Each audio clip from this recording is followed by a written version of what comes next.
up, Herostock Nation?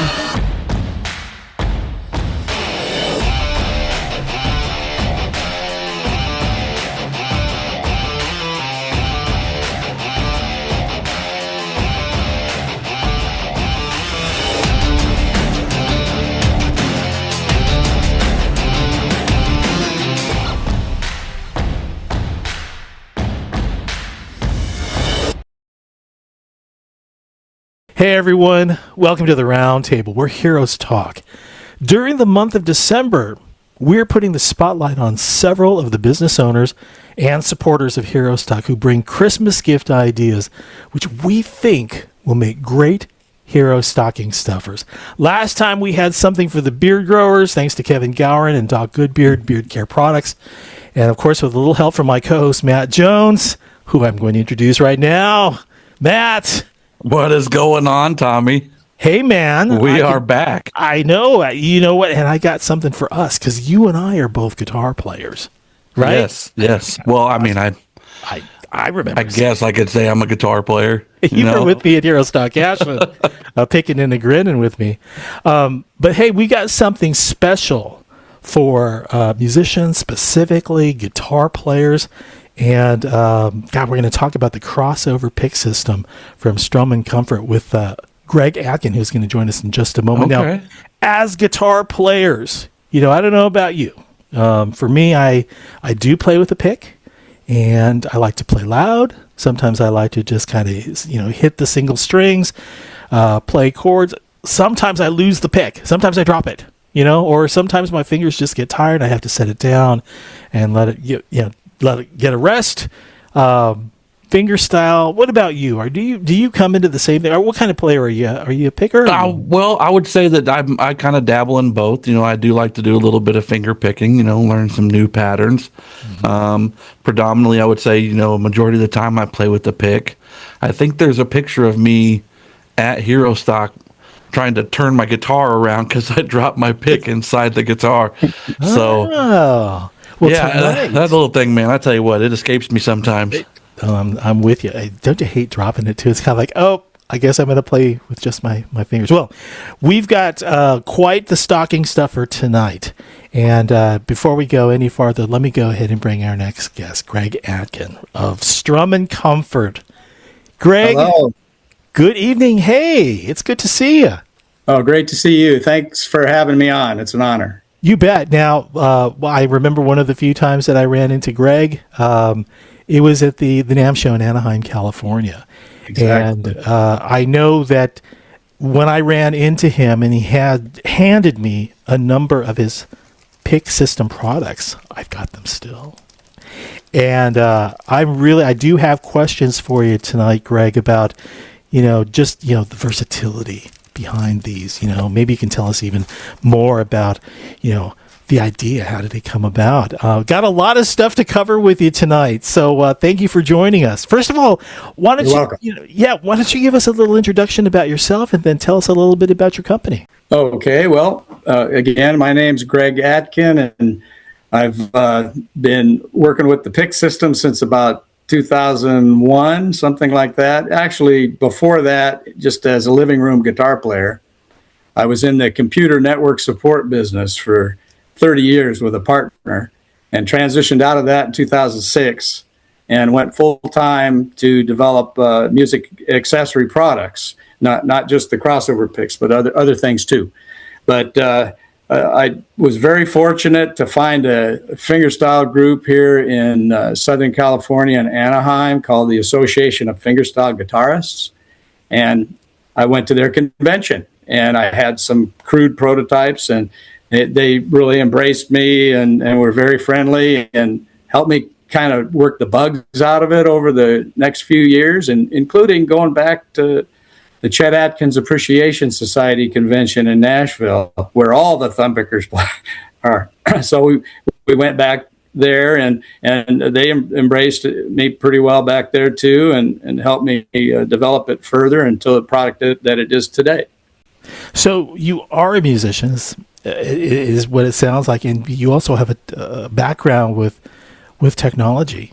And was this an opportunity to go ahead and bring these these two skill sets together? Well, I think so. Yeah, I'm a problem solver, and so I had my own problem with holding the pick, like you're talking about, Matthew. As you develop your skill and you get a little bit better, you might, in my case, pick up the nylon string guitar and finger pick only. But then the steel string guitar, I'll use a flat pick because I like to sound better. So how do I bring those things together? And that's so that's what led to it. But really, the main problem to solve was, how do I get a warm tone with a thick pick where you can't hold it too tight and have it not just move all around? You see, the thicker the pick, the warmer the tone, but then you have to really have a light touch in order to keep it in between your fingers, and you can drop them easy or they move around. So that's where the whole idea of having something that I could slip on the thumb and stick the pick to it. So the very first one was just a couple of hobo gloves, and I cut the little finger off and slid it on, and had my wife Dana put Velcro, and then I on the one side and matching Velcro on the other, and stuck it on there, and then I had at least something that was stable. Mm-hmm. So, and then once I showed that to the association that I was telling you about, fingerstyle guitar players, and then it evolved from there into about five different models. And what was in existence at the time before you really came up with this? I remember metal picks on like the thumb that were really uncomfortable. Going way back.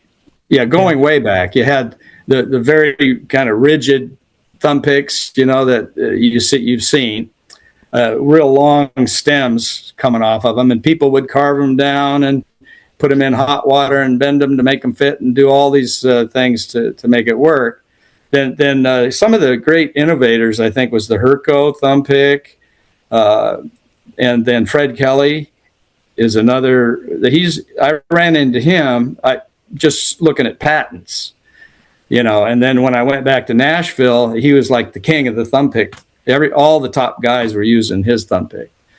So, but we got along good, became friends. I respect his work, and he innovated a lot in what I call a crossover pick, which is in between a flat pick and a thumb pick. Have you got something to show us what you got in the way of products?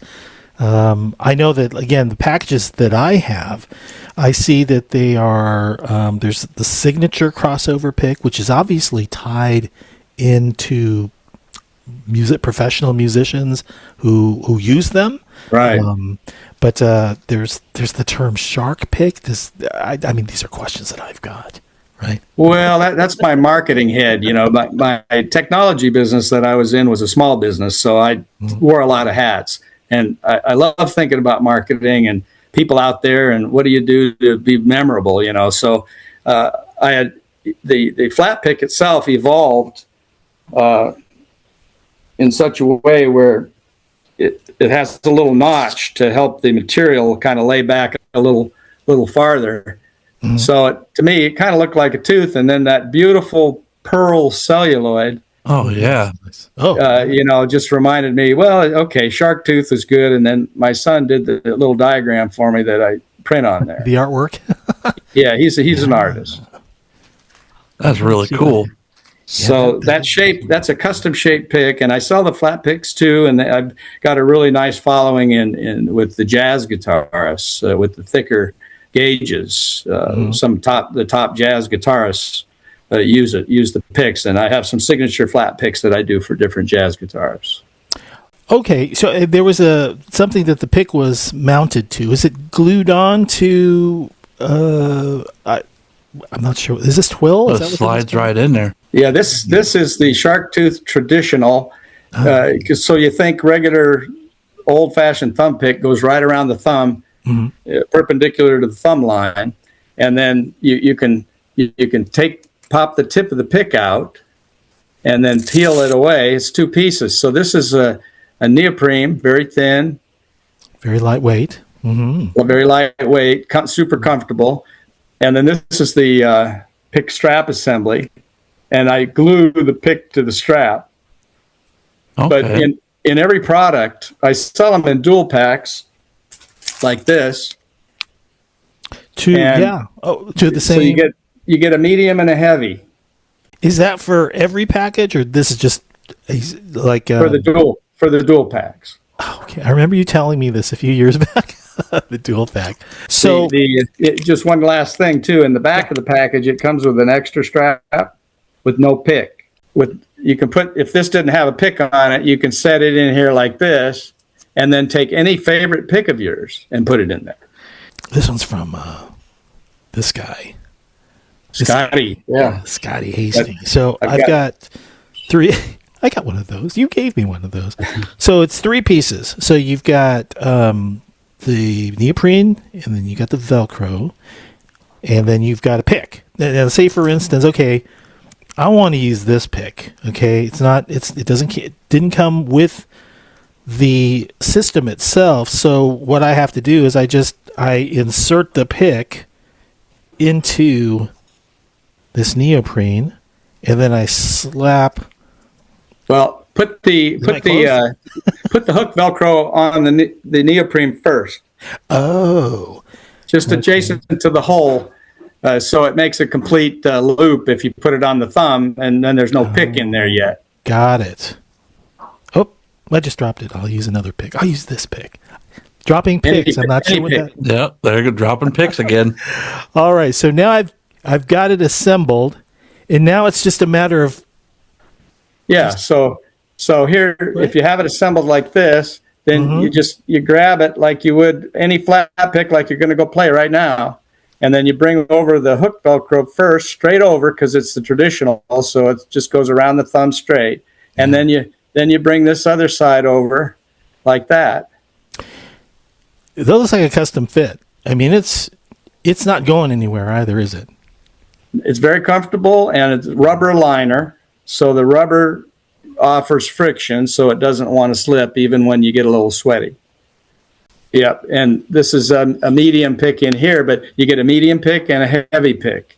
Okay. So if you like the brighter, snappier tone of a medium or the darker tone of the heavy, you got your choice. Okay. Now, did that take any adjusting, kind of like getting used to playing with that on your thumb initially when you first started that?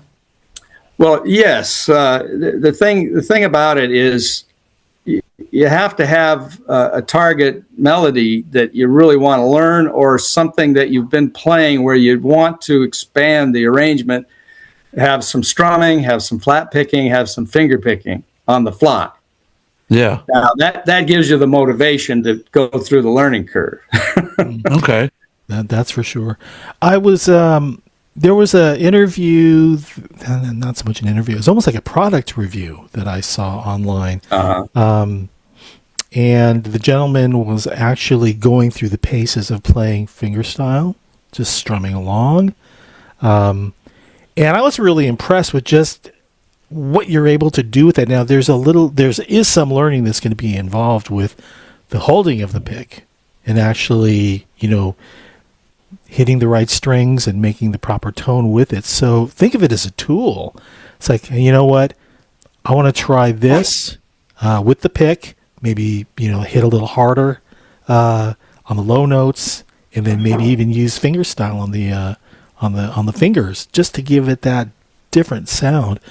Or you could just kind of do what Scotty does, which is basically he's just strumming, and it's coming through really loud and clear too. But do you want to give us a demonstration now that you've got that pick system on your thumb there? Well, we could do that, and I can show you, the different techniques, and how you can blend them. We see the product. So you can see, compared to the other pick I was using before was a 2 millimeter. So this is brighter, being a medium.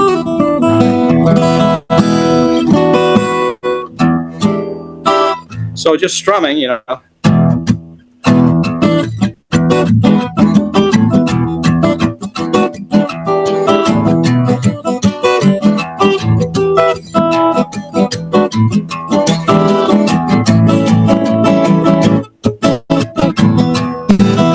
your fingers.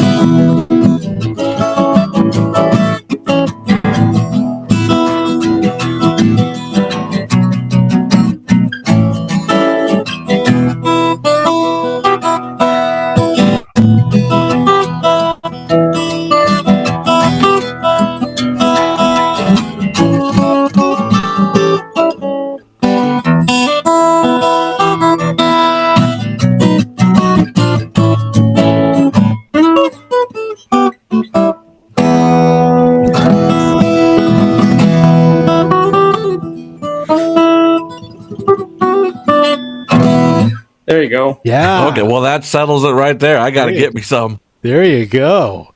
The sound was quite consistent. It didn't sound like you were, volume wise louder on the bottom end where that thumb pick is where it was at.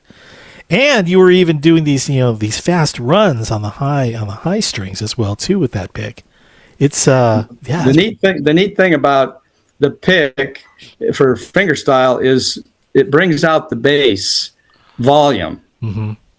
And because of the orientation on the strings, you can use your palm. A lot of the great Chet Atkins, Merle Travis, they use their palm and then really dig in on the bass, and you get that thump kind of a sound, Oh. And Yeah, I think that settles it, Tom. I know what I'm putting in my HEROSTOCKing stuffer. That I have sounds great. I have some I can share. But hey, Greg. So when it comes to holding the pick itself, and I seem to remember Scotty not really holding it. He can actually just kind of just Right. with a thumb. It's just that. I mean, you can actually free up those fingers that typically hold a pick if you wanted to, right? I was doing that when I was doing that kind of Roschiato rhythm. Mm-hmm. Yeah, I noticed that. I was like, well, so typically when I play, I mean, I'm so focused on just holding the pick right that the other fingers, they're unemployed. Like I don't use them for anything. So seeing you play is like, man, I could use these other fingers to add some different tones and some different sounds, So that's really cool. I thought so too. I think the greatest analogy that I experienced is when I first learned to ride a bike.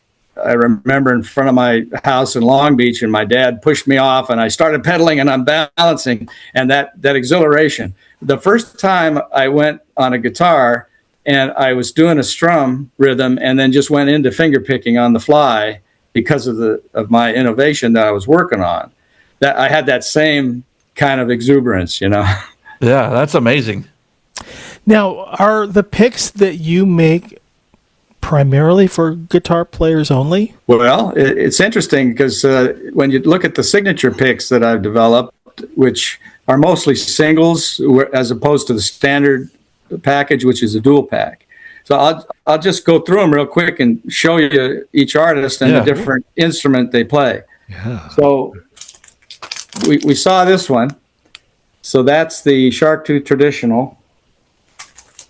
Then there's the Shark Tooth Super Hybrid. And the Super Hybrid is wider. It's if you see the picture, it's wider on the thumb, goes up almost over the knuckle. Really forgiving for wild strumming. Nothing can catch. You just don't even have to think about it, and that pick's sticking out whenever you want it. And it's not going anywhere. It's not going to fly off your thumb. No.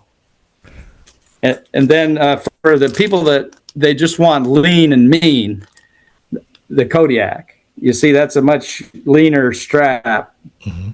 And I changed up the pick material. It's a newer kind of a plastic called a Delrin. Okay. And primarily for like electric players or just people who like to play fast? Is that what that product is targeting?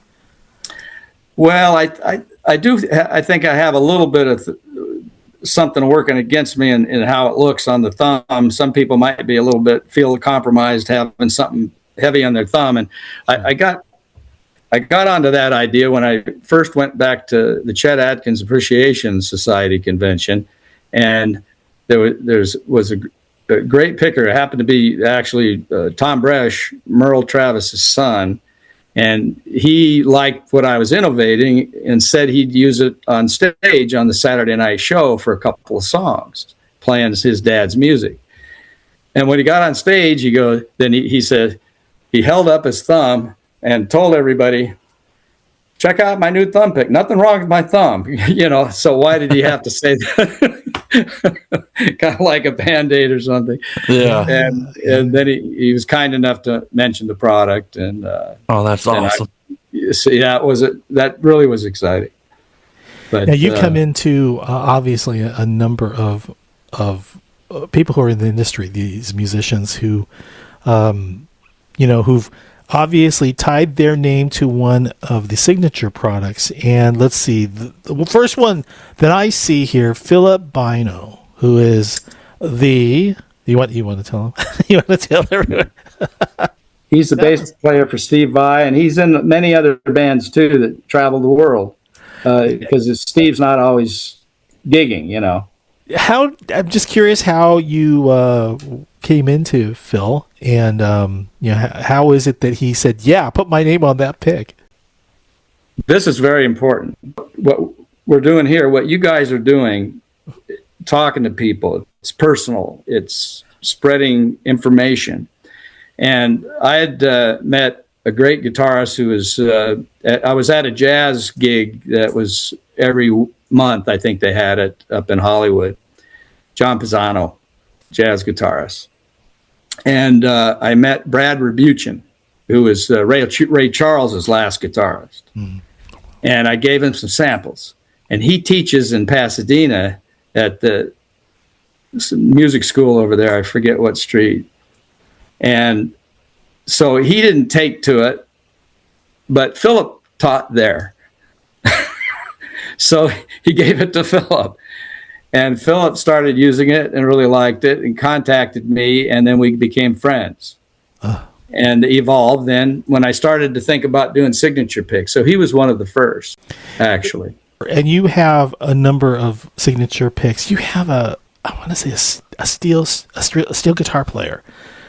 Is he? And I don't know your website. Dan Johnson. Danimal.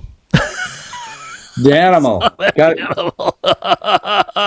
You gotta love it. Now, to find a steel guitar player who you have immortalized with the signature pick system, can you share a story about that? How did that come about? Same kind of thing, people are kind and they generally want to help, and I think that's the strength, so we need to remember that. And I was in Nashville, and it was during the Chet Atkins show time, but also the NAMM show. I stayed there like 2 weeks, and I went to Third and Lindsay, which is a club that's very popular, and the guy playing was Hank Williams' grandson. Hank the Third.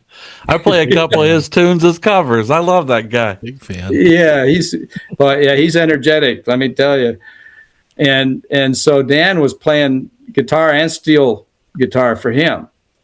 And so after the show, Dan was sitting at the bar.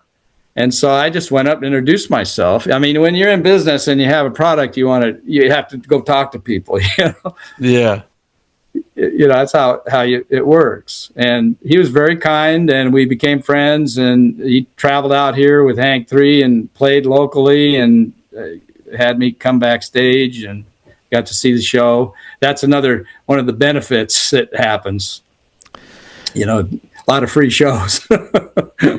Can't complain about that. No. I met you, like I had mentioned at the top of the show, I had met you through a mutual friend of ours. And I had contacted Scotty Hastings, and I said, "Hey, dude, do you that pick that you use, is the guy who created it going to be at the NAMM show?" And this had to have been like 3-4 years ago. And he goes, "Yeah. Let me go ahead and reach out to Greg right now." But can you tell us a story about how you crossed paths with Scotty and how his name appeared on the signature pick?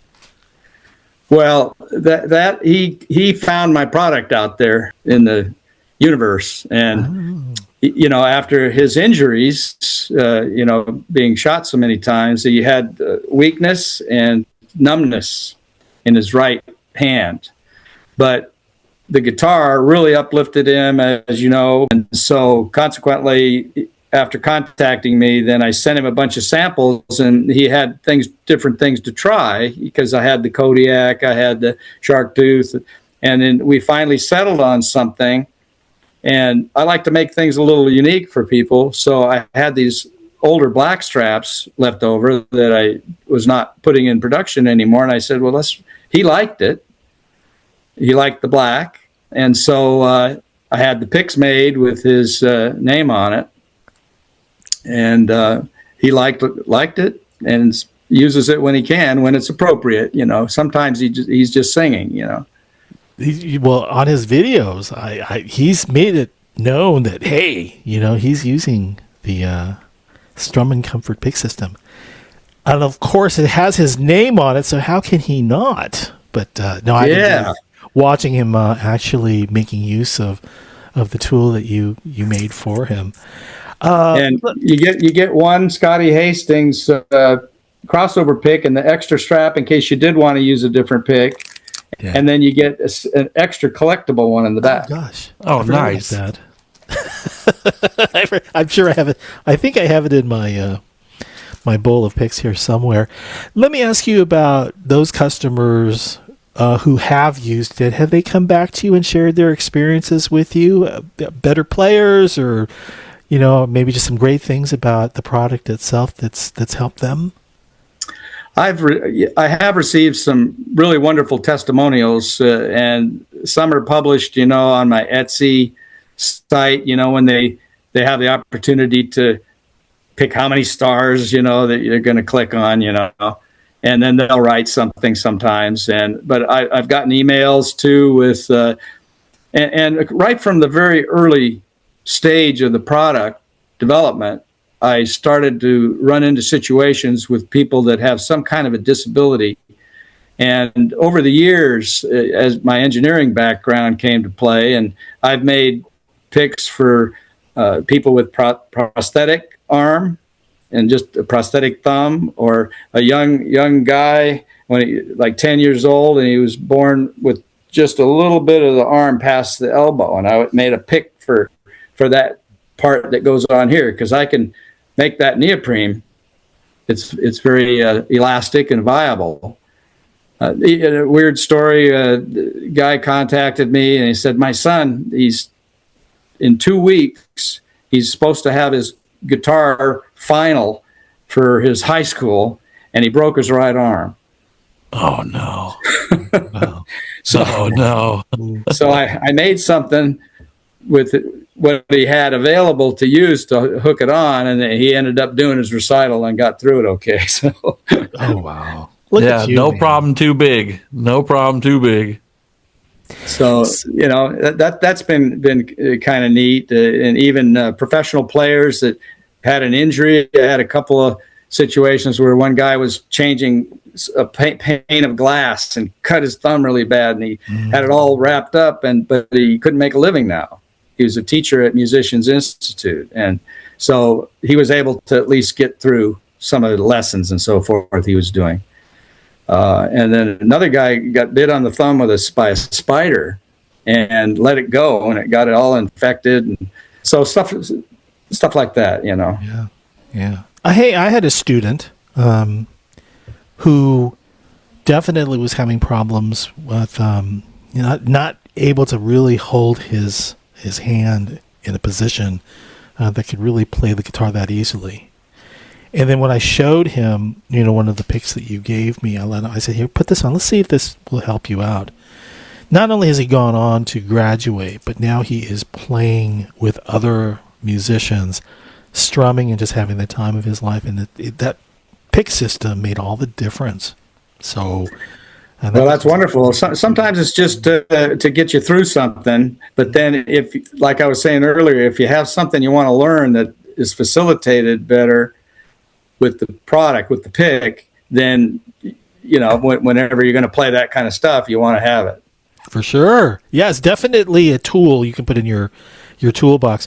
I have been messing around with it for the last couple of years, off and on. And I can tell you that, yes, if there's a certain tone that I'm looking for, if there's a certain level of intensity that I want, it's usually break out the crossover pick for sure. So first, for those first-time buyers, is there a model that you would recommend to them?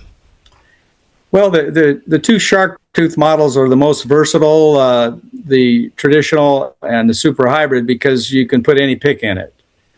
So it's totally flexible in that regard, and it fits any thumb size. When you strap it on, like here's the super hybrid, and notice it's kind of V-shaped a little bit, because when you strap it on, instead of going straight around the thumb, you pull this part up over the knuckle, and then you bring this over like an X over the top. Mm-hmm. And that's a nice firm grip. It pulls this material real tight here, and you can co-locate it anywhere you want along the thumb. Move it once you get it on to the sweet spot. So because of the flexibility of those two, that's a great way to start. But the Kodiak is a plug and play kind of a thing too, and it's less bulky, less in the way. There's nothing on the front side of the pick on the Kodiak. I'll show you that one. Okay. Mm. And so very simple.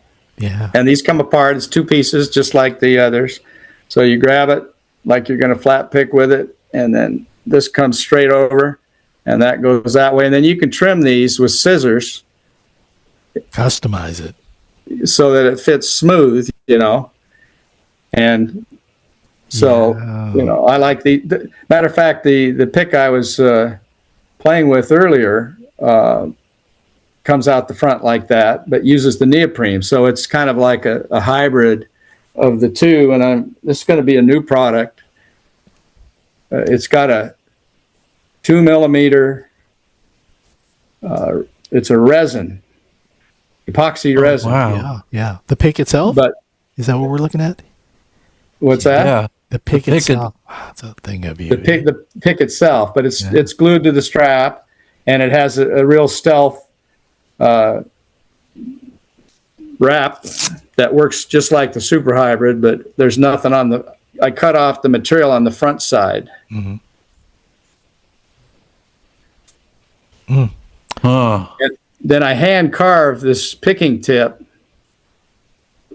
bevel it this way from a bigger bevel on the top side of this side, and then on the bottom side of this. So it glides like butter on the string. I bet. And you could do really fast lead lines. Oh gosh. I'm sold. I am sold. I need to update my collection. You're going to be hearing from me. Hey everyone, we've been talking with the creator of the crossover pick system, Greg Atkin, of his company Strum-n-Comfort. Greg, maybe you can tell us one time where our listeners can find out more information about your products and even acquire them. Well, the website is Strum-N like Nancy, another dash, comfort.com. So Strum-n-Comfort, and an N in the middle with 2 dashes around it. At the website, you can read about the products. You can look at some videos. You can click on the button to go to my Etsy shop, which has all the products and some combination deals where right now you get free stone pick, a natural stone pick. It's got a little divot on the back for your thumb. Man. Glides like butter on the string. I said that before, but this one does that too. Kind of got a bit of a heart shape to it, right? Yes, it's asymmetrical. Yeah, so ladies listening out there, if you love your guitar playing husband or man or whatever, get involved here. Come get one of these picks. How can you go wrong? No way. I mean, that's beautiful. Gee. I love that color. This is aventurine, it's called. It's a silicate, but I have agates. If on the Etsy site, there's lots of examples you can see and some engravings. I've got I have a line that I call peace picks. The one has a dove with an olive branch. The other one has a Celtic cross. And then I have no engraving. That's what this is, no engraving. So are you into customization as well, too, of your products? Or is this something that... On the stone picks, I didn't. I designed it with a friend of mine, Luther Tatum, but I had to buy everything at once, so it's what you get. Okay. All right. Well, got it. Everyone, when we return, our Hero Stocking Stuffers edition continues with a visit from U.S. Army veteran and owner of Smokin RWB, Chris Parks, featuring seasoned greetings with his unique brands of sea salts and seasonings for every occasion. That's next at the round table where heroes talk. We'll be back after this.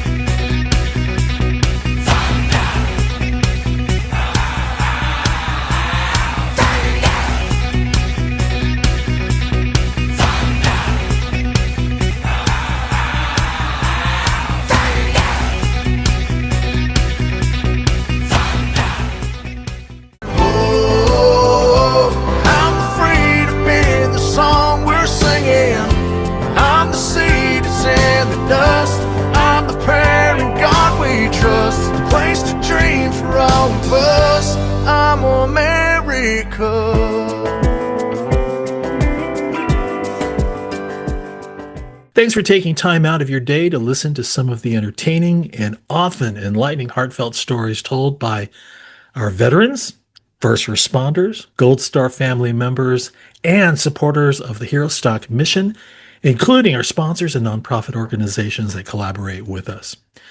Now, if you didn't know it, we also feature original music by singer-songwriters who have often served in our military or have a connection to it. And we really appreciate your support by showing up and checking out these interviews with us. I know in previous episodes we've talked about our experiences at HEROSTOCK, and there's a guest today that we have mentioned in those episodes, and we have wrangled him down. We have the infamous Anthony in today's episode, so we're going to get you to talk to him about his experience with HEROSTOCK and how he saw it. Because I know we all saw Anthony out there trying to work, trying to get involved, and everyone just was like, sit down. Absolutely. So I think we're going to get it from Anthony we got it today. Yeah, we were like the first one to grab him. It's kind of like, oh, you're feeling better? Great. Get on the show. Get over here. So, yeah, but we're also, we're going to bring on, Chris Parks. And I met Chris through Anthony. And, I hope that the interview is going to be inspiring enough to check out his products as well.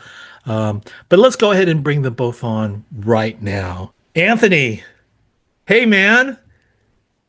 Guys. Hey, it's good to see you. How are you? Always.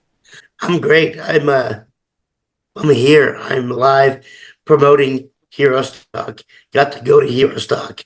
You did. And got to see one of my good buds down there and got some delicious salt, man. Yeah. I'll say. Yeah, we'll get to that in a minute here. But I know you brought Aaron with you, and you attended both days. Yeah. And I think the last thing was I got a hug from you saying, I got to go. It's great seeing you. It was great seeing you. I want to know, were you able to enjoy yourselves? I was mad most of the days because, like you guys said, everybody kept sitting me down. I'm like, I've been laying down and sitting down for 3 months. Let me help. I want to help. I'm going to help Oh, you. brother. But that's the thing. HEROSTOCK is this family of people that are always going to look out for you, right? So that's what they're trying to do. And I know it's like, I just want to do something, Yeah. So Finally, one of our previous episodes, we were talking about the water. And push you were broom. there with the broom. The and push broom. Yeah, I was like, was Anthony raining. was like, not on my watch, I know. These are artists. You have to walk through this much water in a puddle. I'm like, no, give me the broom. And then I got yelled at for it. Yeah. And they said, if you want to help, if you want to really help, go meet each vendor, say thank you, introduce yourself. Oh. And that's what I did. Yeah. Is that Go where you press were? the flesh, man. Let them know how much you guys are, grateful for their participation. Let's now talk about Chris and Smokin RWB. Now, Anthony is basically Tom. You need to go talk to him. Chris, after I stopped and I introduced myself to you and you started to show me your products, and then you brought up Anthony's name. Is there anything that you wanted to, before we move into, talking about your business and all, is there a memory that you'd like to share with us about when you had served with Anthony that maybe we would enjoy listening to? Oh, there's so many. We kind of picked on him all the time. We would always wrestle. He was our go-to person because he was small. So we'd always just wrestle him, and we'd pick on him, and we'd pin him, and he would take it, and it was great. You So bullies. Wow. I got mine a few times. I got mine a few times. Oh my. yeah, we goodness. kind of pushed him around, but it was all in good fun. Oh, so man. Now, how long ago did you guys meet? I mean, how long ago was that? And have you maintained that friendship the entire, span of time? well, we're both from the western part of Nebraska, so I mean, we were in the same unit for a while. We deployed together. After our deployment, I mean, we kind of lost touch here and there. We didn't lose touch; it kind of faded, I think. And then we just reconnected about a year ago. So We would run into each other at the grocery store, say hi, how's it going? How's the family? Good to hear that you're doing good, brother.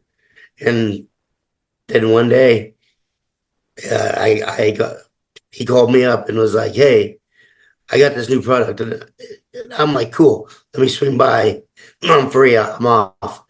And he put some in my palm, and I looked at it. And I said, "Wow!" And he goes, "It goes best on ice cream." I bought a bottle and I ran home and threw it on some chocolate ice cream, and I'm like, Yeah, crazy. Oh, wow, really? Oh, chocolate ice cream. Not too many things go well with chocolate ice cream. I mean, it's chocolate. Yeah, I'll tell you what Salt doesn't go is well one of with them, chocolate though. ice cream is my waistline. Oh, Yeah, sure.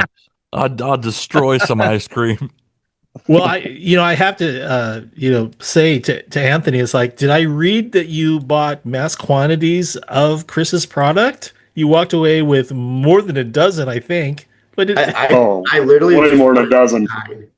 I literally just wanted to sign. I'm kidding. I Oh, man. bought 40 bottles from him.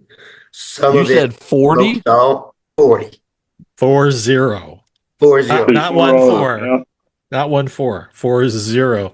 And Ah. the reason behind it is I went to the VFW the other day with the box and gave it to these veterans, talked about what Chris is about, hand out some cards, told them what HEROSTOCK's about. And I want to grow HEROSTOCK. I want to grow Smokin RWB because I'm here because of a mission, and B, one of my good buds is trying to do the same thing, make a product and tell his story and help each veteran that he can. That's awesome, man. Not a lot Thank of you, people brother. get that kind of support, so that's really cool. No kidding. Yeah, I need another shipment.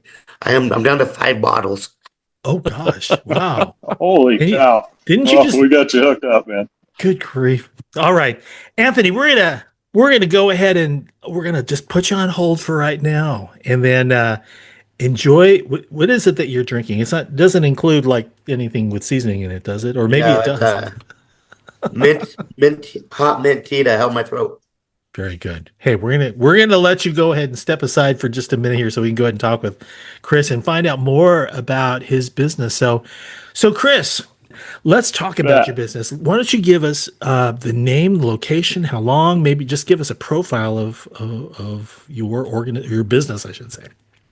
Well, it's we're based out of Roca, Nebraska. We're just south outside of Lincoln, not too far on South 27th. We operate out of our house. It's Smokin red, white, and blue. We make smoked salts. We only have 2 flavors right now: just a regular smoked salt and a smoked salt, pepper, and garlic. I'm just wondering what motivated you to create them.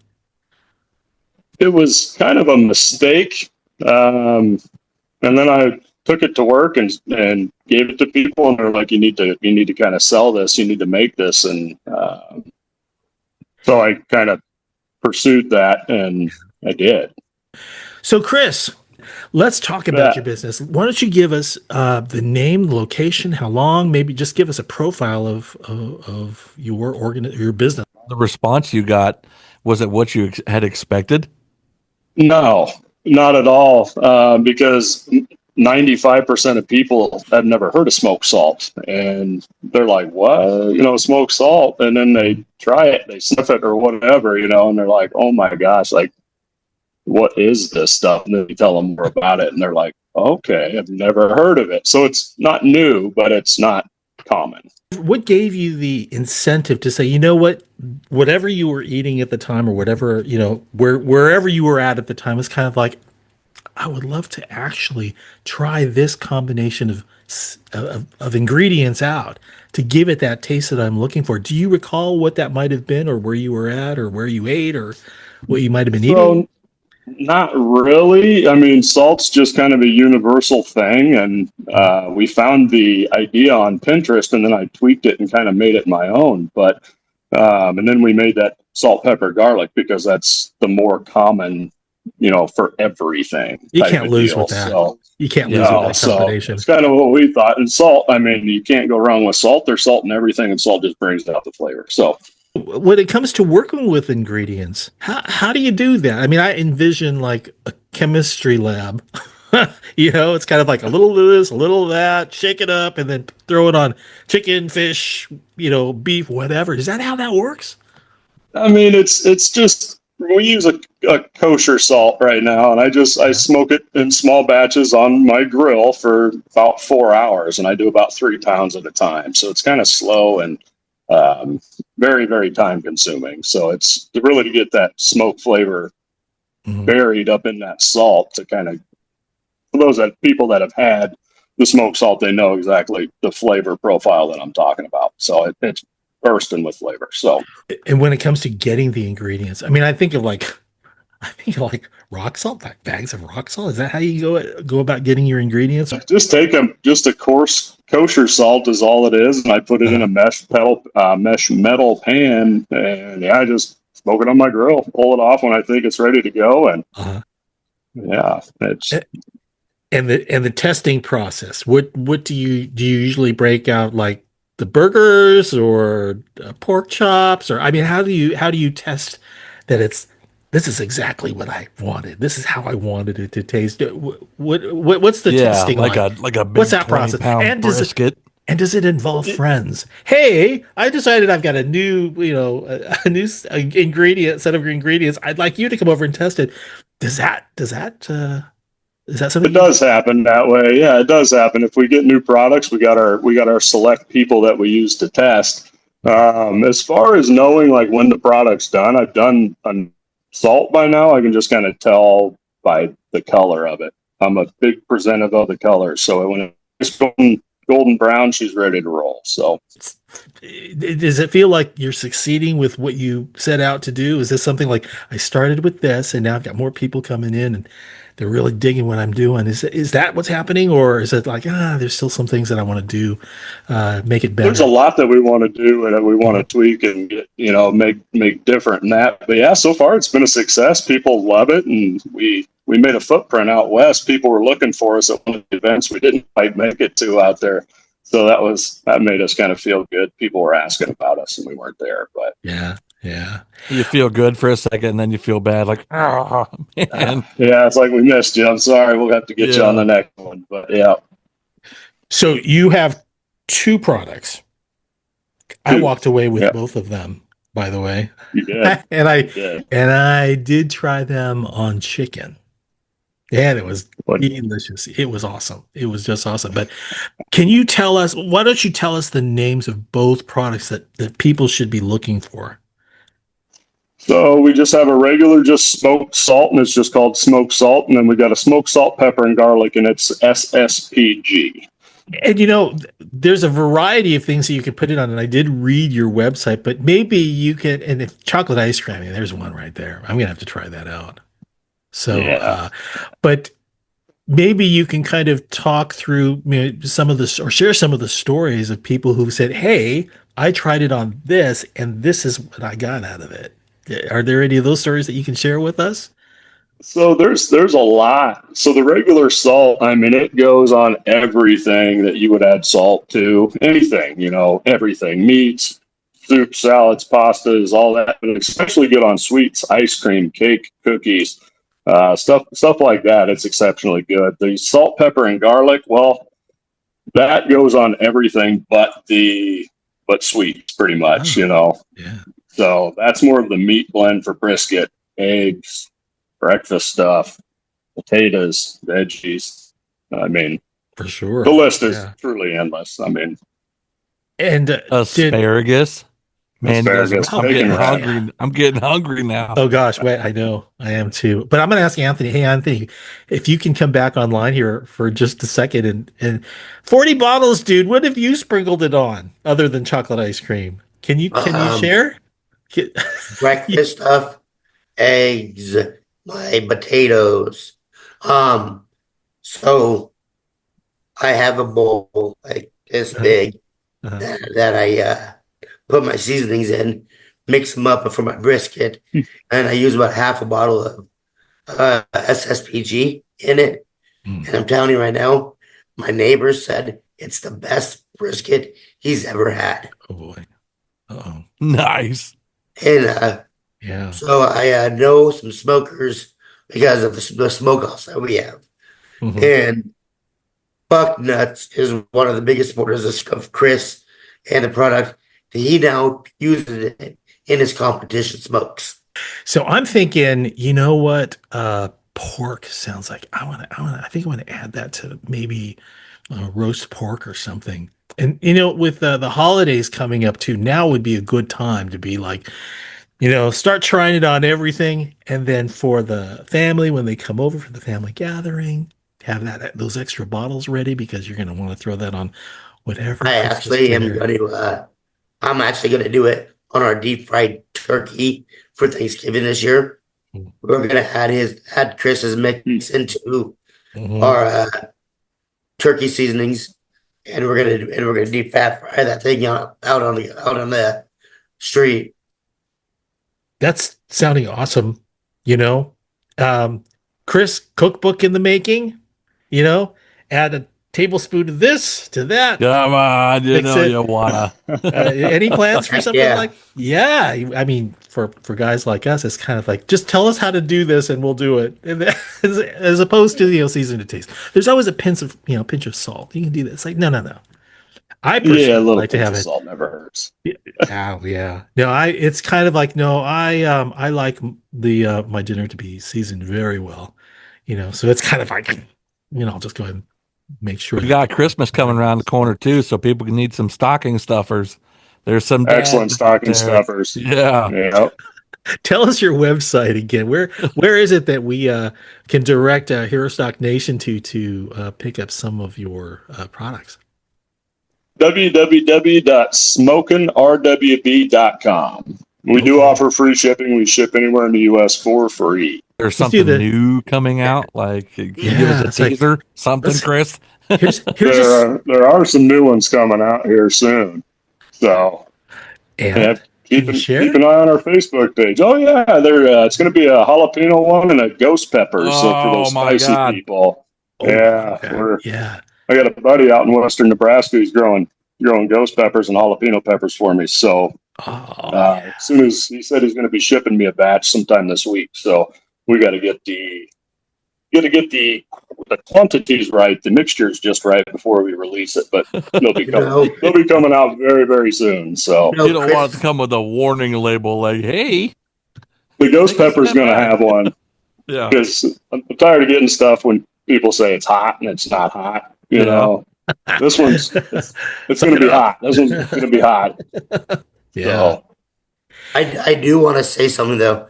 Chris is doing this for less than a year, and there's a store in western Nebraska that now sells it at the store, and that's a big pop for Chris because these guys that do seasoning, they're doing the grind for 4 to 5 years before they start seeing it on stores. And what Chris has made, it's already in one store in the rest of Nebraska. And I can guarantee you that he's probably talking to other stores right now on getting his nice. product into. Got to get the name out there. Got to get the product out there as well too. We've been talking with Chris Parks, a U.S. Army veteran who owns and operates Smokin RWB in Lincoln, Nebraska. Anthony Lujan, who's also served with Chris while in the Army. I want to thank you both for coming on and sharing a little bit about your time in the Army, some of the things that are happening with Smokin RWB and your friendship. And it's really great to see you both.